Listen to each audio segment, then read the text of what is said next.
ठीक है sir, 3, 2, 1 start. तो राजस्थान से इस वक्त की एक और बड़ी खबर आपको बता दें।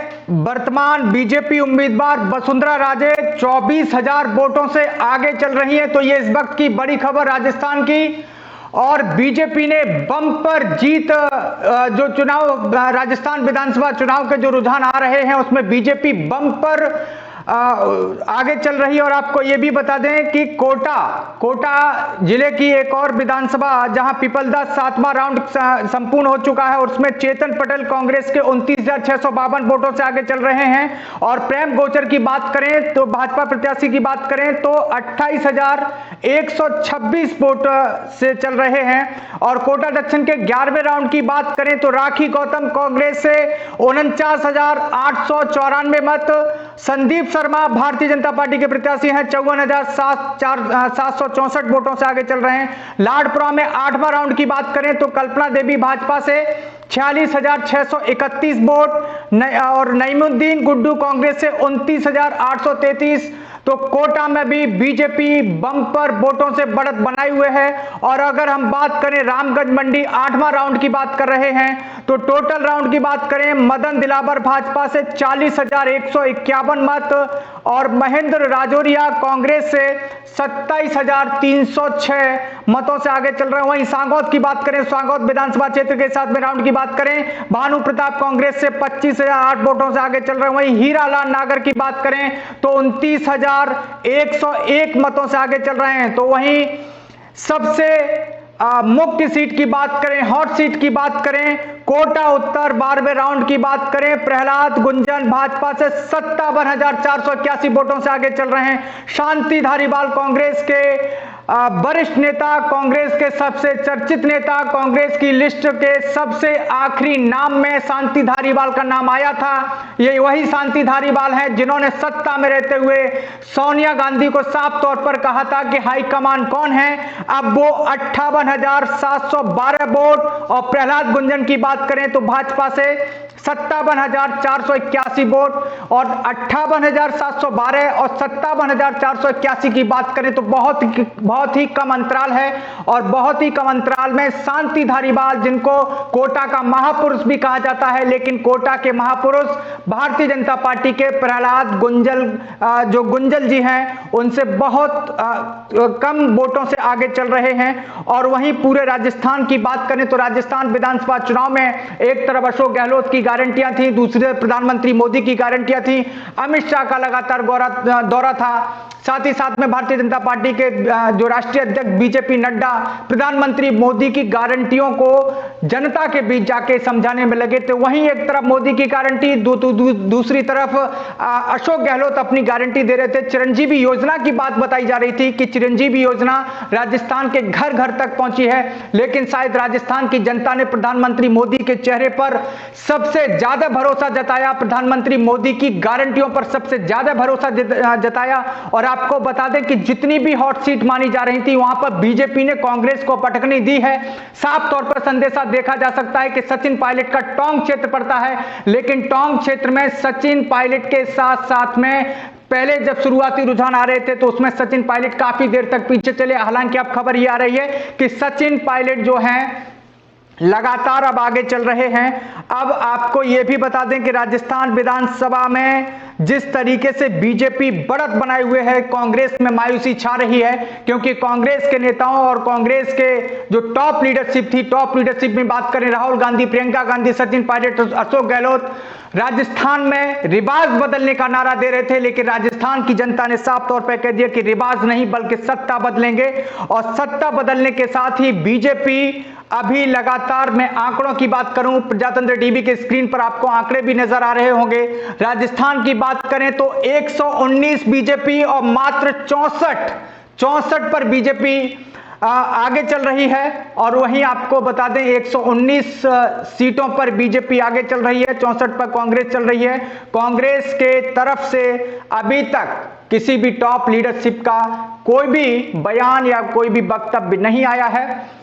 कांग्रेस को उम्मीद था कि छत्तीसगढ़ मध्य प्रदेश, राजस्थान और तेलंगाना को कांग्रेस जीतेगी, लेकिन प्रधानमंत्री के मास्टर स्ट्रोक ने इन तीनों राज्यों की तस्वीर बदल दी है। छत्तीसगढ़ में लड़ाई जो है वो कांटे की है, क्योंकि वहां पर भी लगातार 56 और 32 का आंकड़ा लगातार बनता हुआ जा रहा है। हालांकि भूपेश बघेल जो कह रहे थे कि जिस तरीके से कांग्रेस ने यहां पर काम किया, और लेकिन कांग्रेस के अंदर कांग्रेस की तरफ से मुख्यमंत्री भूपेश बघेल की तरफ से लगातार महादेव ऐप जो प्रधानमंत्री मोदी अमित शाह ने भी काउंटर किया। सबसे ज्यादा अगर छत्तीसगढ़ में किसी को श्रेय जाएगा तो वह अमित शाह का जाएगा, क्योंकि अमित शाह ने जिस तरीके से मुख्यमंत्री भूपेश बघेल के पिच पर जाके जो फील्डिंग की है वो काबिले तारीफ है, क्योंकि अमित शाह ही वो ऐसे नेता हैं जिन्होंने सत्ताधारी मुख्यमंत्री को 32 पर ला दिया, यानी 90 में से 32 पर कांग्रेस आगे चल रही है और बीजेपी वहीं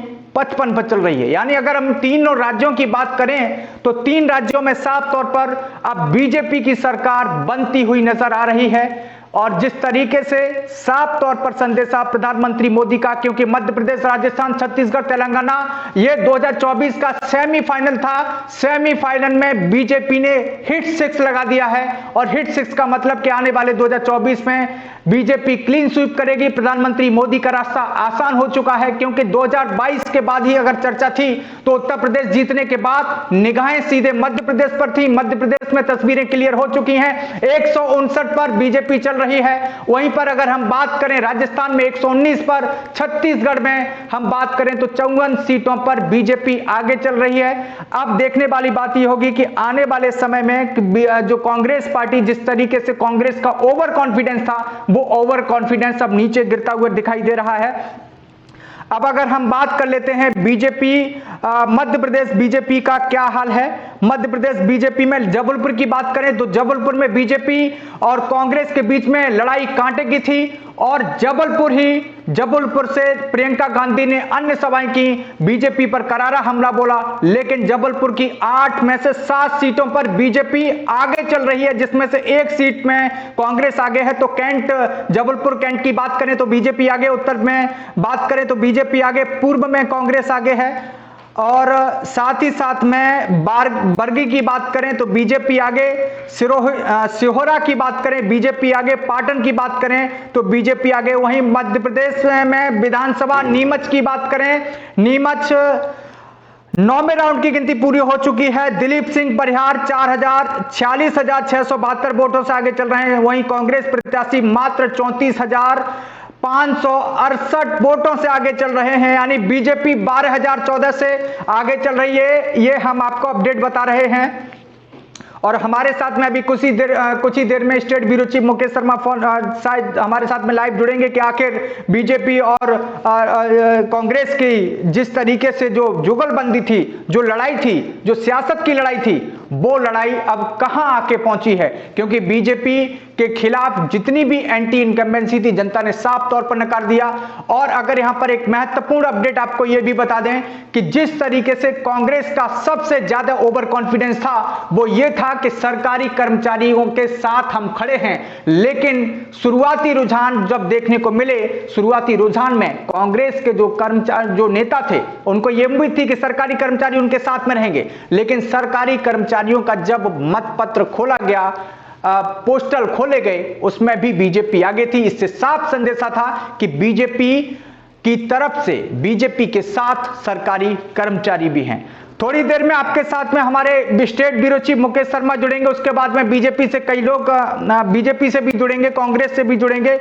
लेकिन एक और बड़ी अपडेट आपको अशोकनगर से बता दें, 7वें राउंड की गिनती पूरी हो चुकी है। मुकाबले से 1079 वोटों से मात्र कांग्रेस आगे है। 6वें राउंड में चंदेरी में बीजेपी आगे थी, और अशोकनगर में 5वें राउंड में 2964 वोटों से आगे कांग्रेस चल रही थी।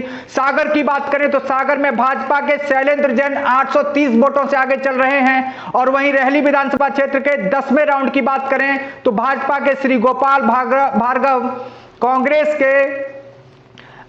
कांग्रेस की प्रत्याशी श्रीमती ज्योति पटेल से 46,179 वोट से आगे चल रहे हैं। कांग्रेस वालों उस वीडियो को ध्यान से देखना, 46,179 वोटों से आगे चल रहे हैं। कांग्रेस का जिस तरीके से अग्रेसिव कैंपेन था, उस कैंपेन की अगर बात करें तो तस्वीरें साफ हो चुकी हैं कि जनता बीच में एंटी इनकम्बेंसी नाम की कोई चीज नहीं थी। लेकिन उसके बाद भी अगर कांग्रेस जिस तरीके से अग्रेसिव थी, मामा को हटाने के चक्कर में थी, प्रधानमंत्री मोदी का मास्टर स्ट्रोक, प्रधानमंत्री मोदी ने बैक टू बैक सभाएं की, लेकिन बैक टू बैक सभा में साफ तौर पर संदेशा था कि जिस तरीके से साफ तौर पर देखा जा रहा था कि मध्य प्रदेश में जिस तरीके से मामला चल रहा था, उस मामले में अगर हम देखें तो साफ तौर पर अब बीजेपी का अपडेट आपको बता दें, मध्य प्रदेश में 160 तक पहुंच चुकी है और साथ ही जो 67 वोटों पर यह मामला चल रहा है कांग्रेस का।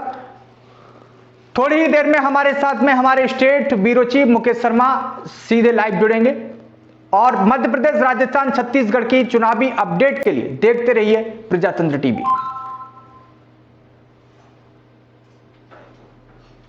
ठीक है सर।